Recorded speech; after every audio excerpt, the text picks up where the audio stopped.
चल रख हौसला बुलंद वो मंजर भी आएगा। रख हौसला बुलंद वो मंजर भी आएगा। प्यासे के पास चलकर समंदर भी आएगा।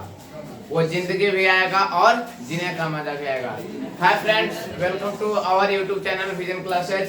फ्रेंड्स, आज के इस टॉपिक में हम आपको ट्रिगोनोमेट्री का जो चैप्टर है उसको कंप्लीट कराएंगे, वो भी बेसिक तरीके से, और इंट्रोडक्शन क्लास आज होगा। तो देखिए आप,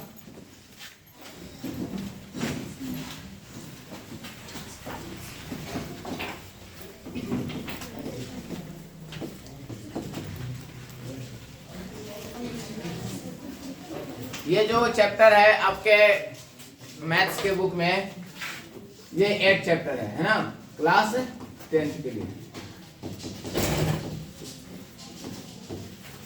यहाँ पर क्लास 10th में आपका 8 चैप्टर है ट्रिगोनोमेट्री, जो इससे जो आपको बोर्ड में क्वेश्चंस आते हैं इस चैप्टर से बहुत अधिक आते हैं। तो इस चैप्टर को हम लोग को कंप्लीट करना है।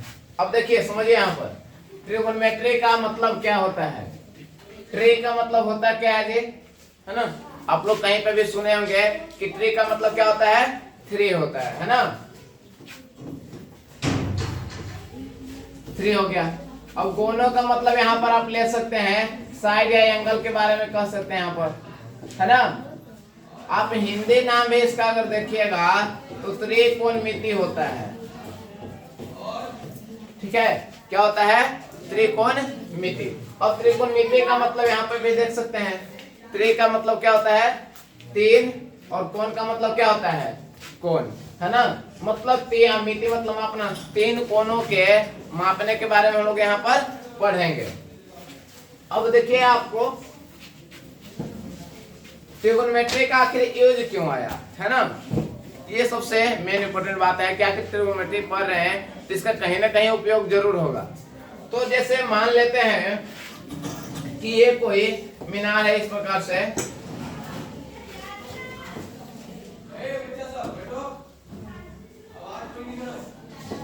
चलिए मान लेते हैं कि ये कोई एक झंडा टाइप का है या जो भी हो, ये इस तरह से एक ये ले लेते हैं।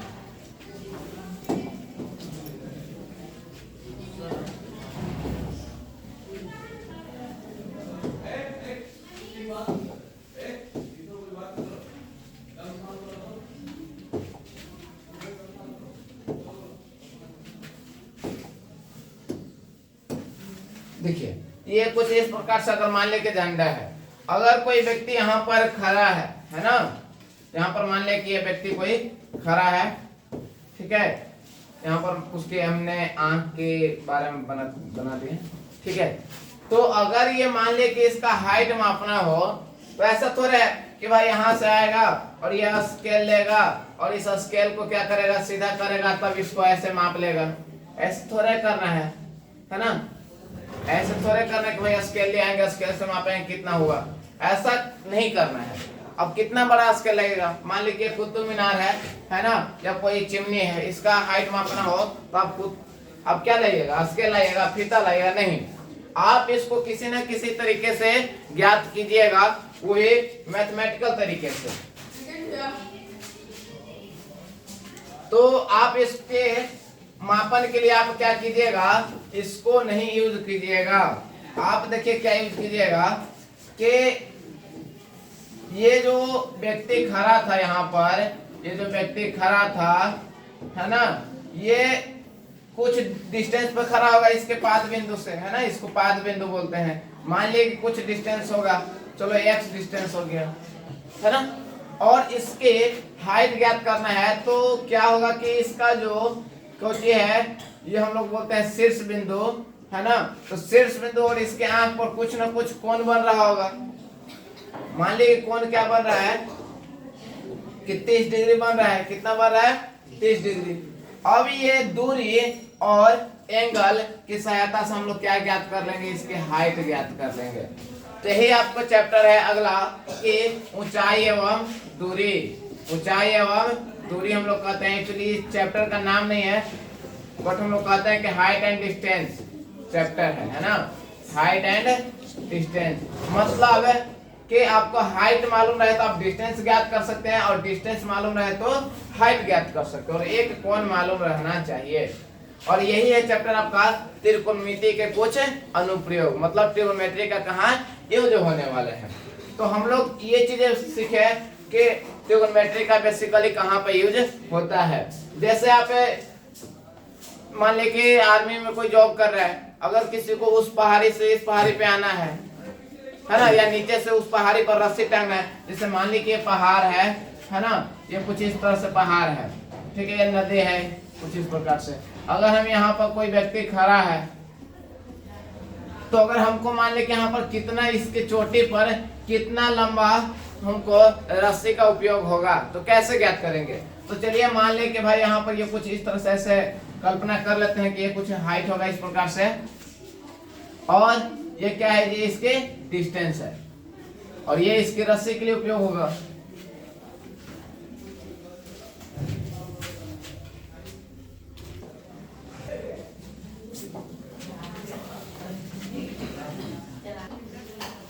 देखिए ये क्या है, पहाड़ी है और ये इसका कुछ डिस्टेंस है, ठीक है।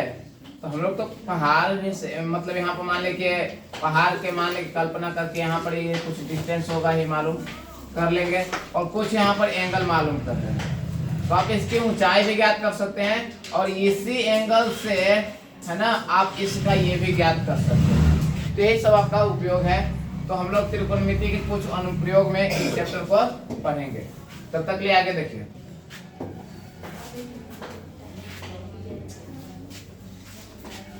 अब जो बेसिकली है आपको त्रिकोणमिति में, वो है आपको राइट एंगल ट्रायंगल के बारे में पढ़ने के लिए।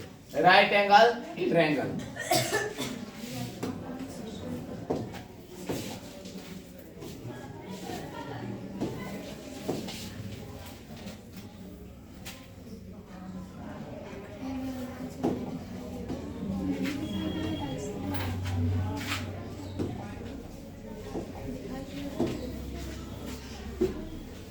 ठीक है। अब देखिए यहाँ पर ये ए बी सी, आप लोग इसको बहुत पहले भी मतलब 9th क्लास 8th क्लास में पढ़ चुके हैं ये राइट एंगल ट्रायंगल के बारे में। इसको हम लोग बोलते हैं समकोण त्रिभुज। तो समकोण त्रिभुज एबीसी में, समकोण त्रिभुज एबीसी में अब क्या है कि आपका हो जाता है 90 डिग्री। ये आपका मान लिए कि चलते हैं भाई थीटा लेकर के इसको इस कोण के लिए निकालने के लिए।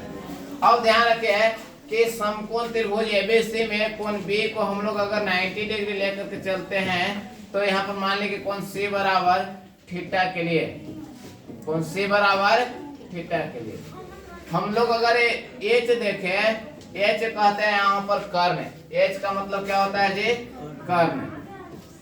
कर्ण किसको कहते हैं, तो कर्ण आपका होता है 90 डिग्री के सम्मुख भुजा को, 90 डिग्री के सम्मुख भुजा को। तो यहाँ पर 90 डिग्री के सम्मुख भुजा क्या हो जाएगा, AC। P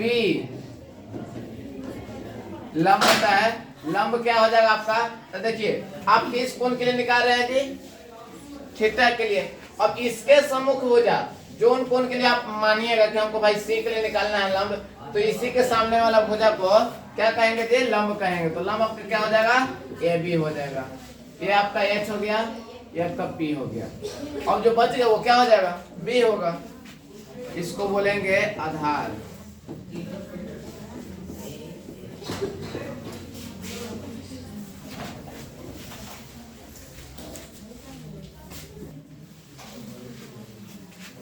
तो आपको कुछ इस तरह से आपको लंब, आधार और कर्ण पता कर लेनी है।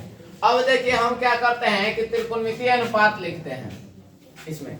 इससे पहले थोड़ा सा ये जान लीजिए कि पाइथागोरस प्रमेय क्या होता है।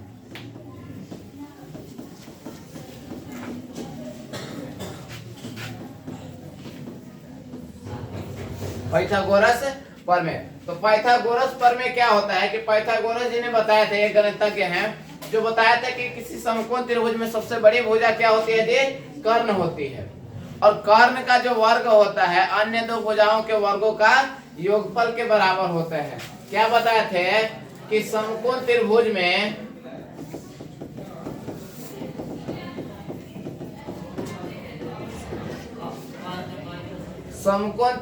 में सबसे बड़ी भुजा कर्ण होती है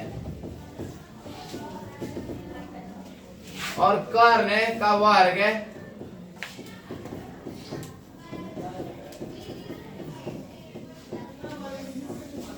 अन्य दो शेष भुजाओं के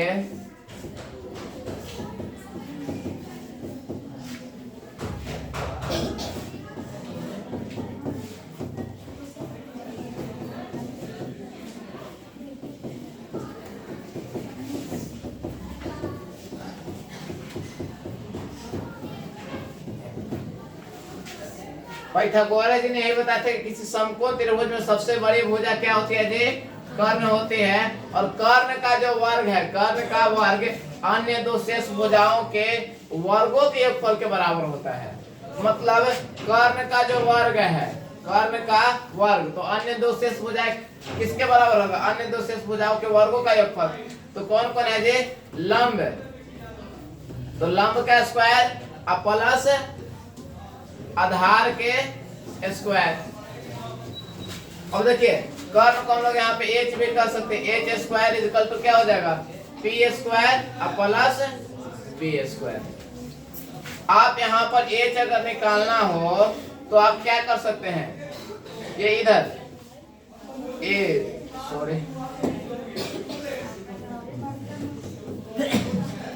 अगर इधर स्क्वायर में तो इधर आएगा तो क्या हो जाएगा? अंडर रूट में हो जाएगा। अब यहाँ पर देखिए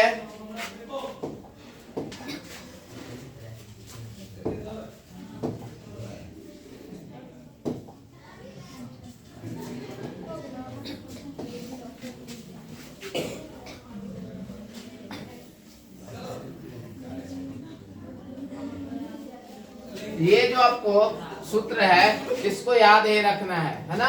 इस सूत्र को याद रखना है कि एच स्क्वायर इक्वल टू क्या होता है? P square plus B square. अगर हम इसमें लेकर के चले कि एच का मतलब क्या है, तो एसी है, तो एसी का स्क्वायर बराबर क्या हो जाएगा? पी का वैल्यू क्या है जी? ए बी है, तो ए बी का स्क्वायर प्लस क्या हो जाएगा? बीसी का स्क्वायर।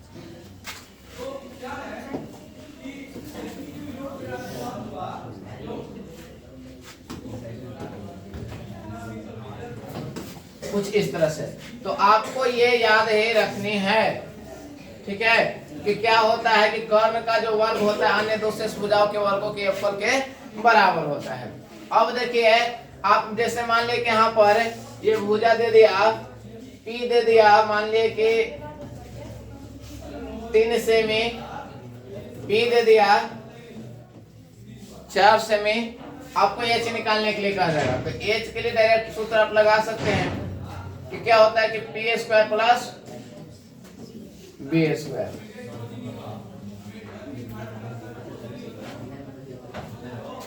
पी का मान कितना है जी?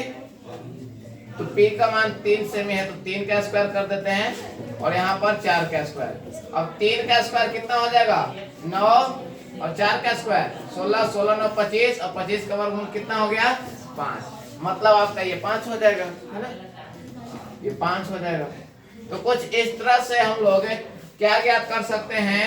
अगर 2 भुजा दे ले रहे तो तीसरी भुजा ज्ञात कर सकते हैं। यहाँ से आप पी स्क्वायर भी निकाल सकते हैं। अगर पी स्क्वायर निकालना हो तो बी स्क्वायर उस तरफ जाएगा, अर्थात H square is equal to क्या हो जाएगा? इसे पी स्क्वायर निकालना हो तो एच स्क्वायर, देखिए एच स्क्वायर में से क्या घटेगा? बी स्क्वायर घटेगा। अगर बी स्क्वायर निकालना चाहिएगा तो एच स्क्वायर में से क्या घटेगा? पी स्क्वायर, है ना? मतलब P निकालना हो तो B घटाएंगे, B निकालना हो तो P घटाएंगे और सबसे बड़ी में से ही तो घटाएंगे ना। तो कुछ इस तरह से इसको भी हम लोग याद ही रखेंगे।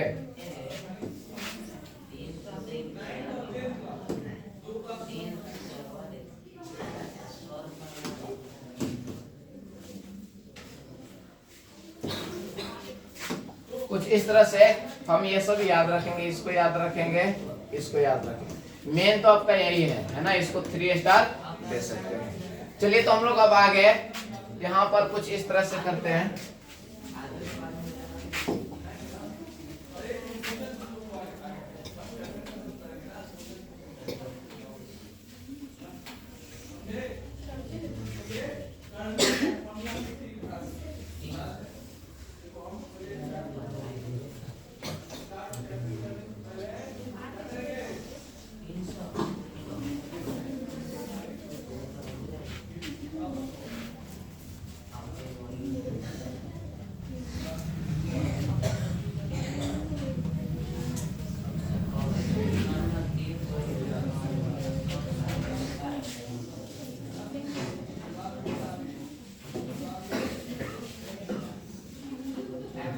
क्या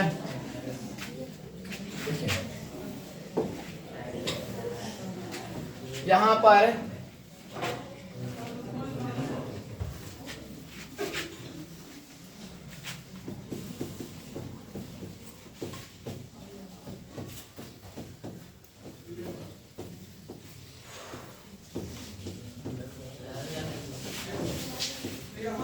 त्रिकोणमितीय अनुपात देखिए, त्रिकोणमितीय अनुपात में आपका क्या क्या हो सकते हैं। पहला अगर लिखना चाहेंगे, त्रिकोणमितीय अनुपात का मतलब होता है कि समकोण त्रिभुज के भुजाओं को अनुपात में लिखना, समकोण त्रिभुज के भुजाओं को अनुपात में लिखना। तो चलिए भाई, तीन भुजा है, तीनों भुजाओं को अनुपात में लिखने की कोशिश करते हैं। ठीक है, तो पहला भुजा अगर है ए बी, और इसके बट्टे में क्या ले लीजिए, AC ले लेते हैं। तो इसी का उल्टा ले लेते हैं इस बार, AC बट्टे AB। ठीक है, आगे देखिए,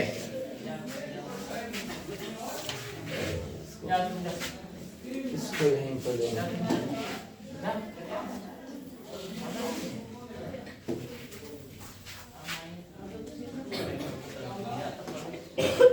दूसरा आगे देखिए, तीसरा अब की क्या करते हैं कि BC बटे AC करते हैं, BC बटे AC, और आगे क्या करते हैं कि इसी का उल्टा कर देते हैं, AC बटे BC। अब आगे देखिए, अब के क्या करते हैं कि ये बटा ये हो गया, ये बटा ये हो गया, फिर B बटा क्या हो गया, H हो गया, और H बटा B भी हो गया। अब की ये में ये लगा लीजिए, P बटे B मतलब क्या कि AB बटे BC, फिर क्या जी, BC बटे AB।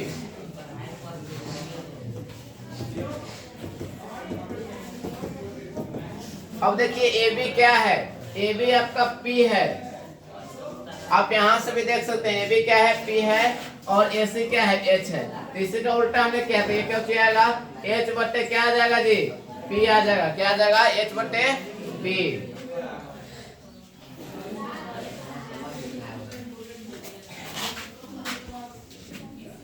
देखिए, हम इस चीज को अगले पेज में एडजस्ट करते हैं।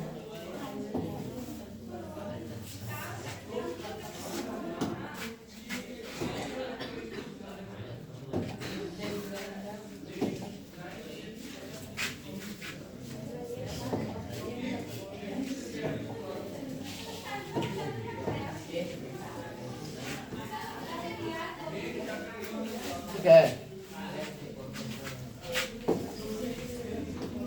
A B C, इसको हमने क्या माना था, H, इसको P, इसको B। याद रखिएगा कि ये किसके लिए है जी, C के लिए है। अगर हम A के लिए निकालेंगे, जैसे समकोण त्रिभुज ABC में कोण B बराबर 90 डिग्री और कोण C बराबर थीटा के लिए अगर हमने यहाँ पर H ढूंढे हैं, तो H तो फिक्स है कि किसके सामने होगा जी, 90 डिग्री के सामने वाला भुजा होगा, H हो गया, सॉरी H आपका क्या हो गया जी, AC। P आप ढूंढिएगा तो थीटा के सामने वाला, थीटा के सामने देखिए आपका क्या है, AB भुजा है, और जो बच जाएगा आपका क्या हो जाएगा, B हो जाएगा, मतलब BC हो गया। अगर हम यहाँ बात करें किसके लिए जी, कोण A बराबर थीटा के लिए, किसके लिए जी, कोण A के लिए अगर बात करें, तो कोण A के लिए आपका जो P होगा, H तो फिक्स ही रहेगा, AC होगा, क्योंकि 90 के सामने वाला होता है। लेकिन पी जो हो जाएगा आपका चेंज हो जाएगा और बी चेंज हो जाएगा। तो ए के लिए अगर बात करें, है ना, यहाँ पर मान लेते हैं कि बीटा, है ना, यहाँ पर बीटा मान लेते हैं। तो अगर हम करें पी, तो पी आपका क्या हो जाएगा जी, आपका यहाँ पर BC हो जाएगा। क्या हो जाएगा? BC। और बी क्या हो जाएगा? तो बी आपका ये हो जाएगा, ये बी। अब इस चीज को भी हम लोग बहुत ही इंपॉर्टेंट समझेंगे, क्योंकि यही आपको आगे जैसे आप निकालिएगा कि साइन ए, है ना, साइन ए प्लस साइन सी का जब मान निकालिएगा इस तरह से, तो दोनों के लिए अलग अलग भुजा होगा, है ना टीचर। तो इस चीज को हम लोग ध्यान से समझेंगे। अब देखिए, जो हम लोग त्रिकोणमितीय अनुपात लिखने वाले हैं, है ना, त्रिकोणमितीय अनुपात,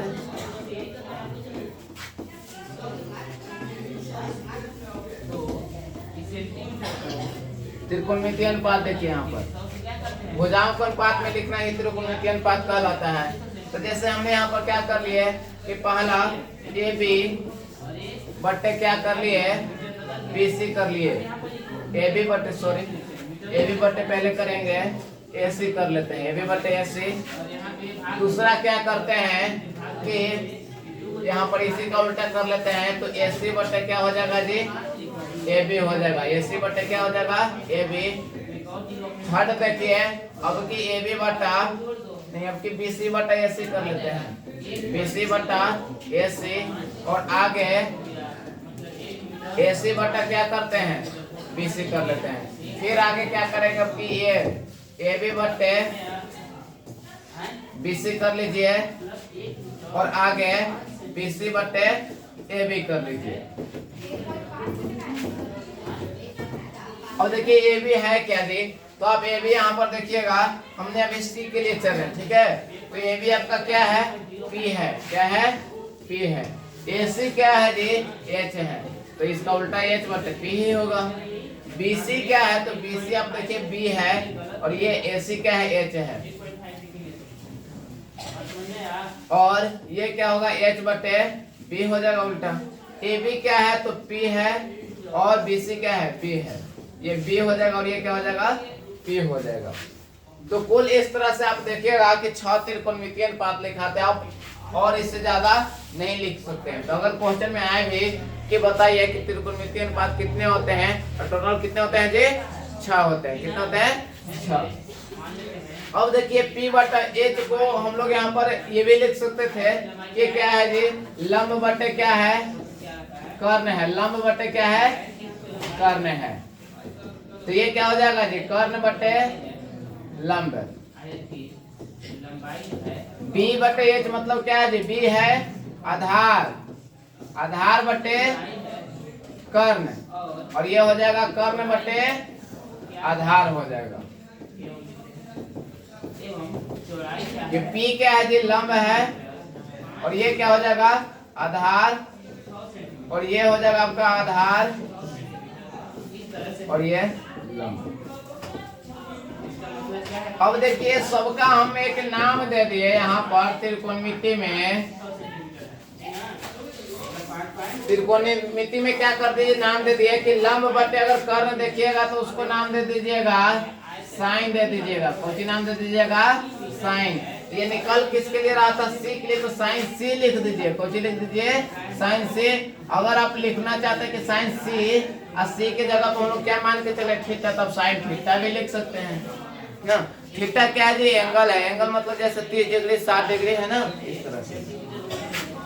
उसी तरह से इसको देखिए, तीसरा नंबर के पहले ये होता है, ये हो जाएगा आपका कॉस, इसको नाम दिया गया है। B बटे H मतलब आधार बटे कर्ण का नाम दिया गया है कॉस।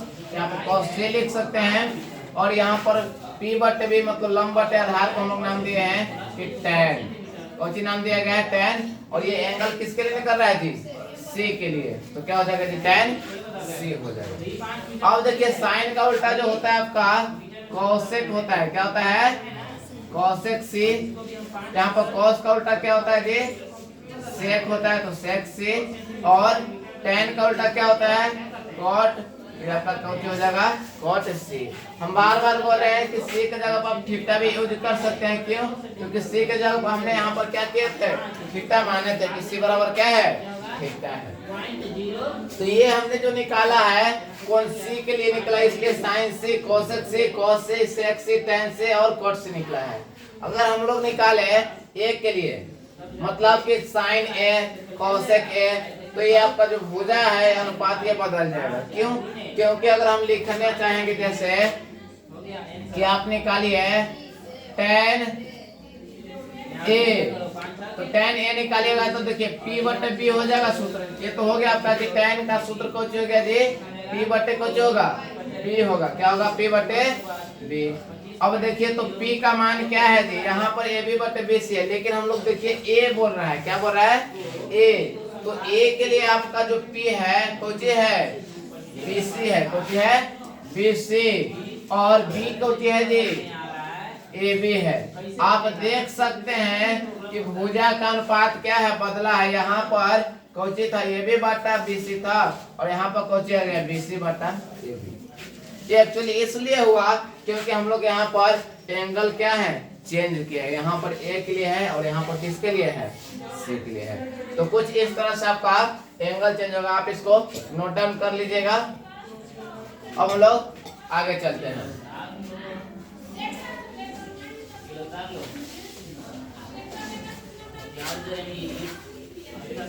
इस चीज को हम लोग ध्यान से याद रखेंगे, क्या होता है P बटे H। हम लोग इसको आगे लिखते हैं।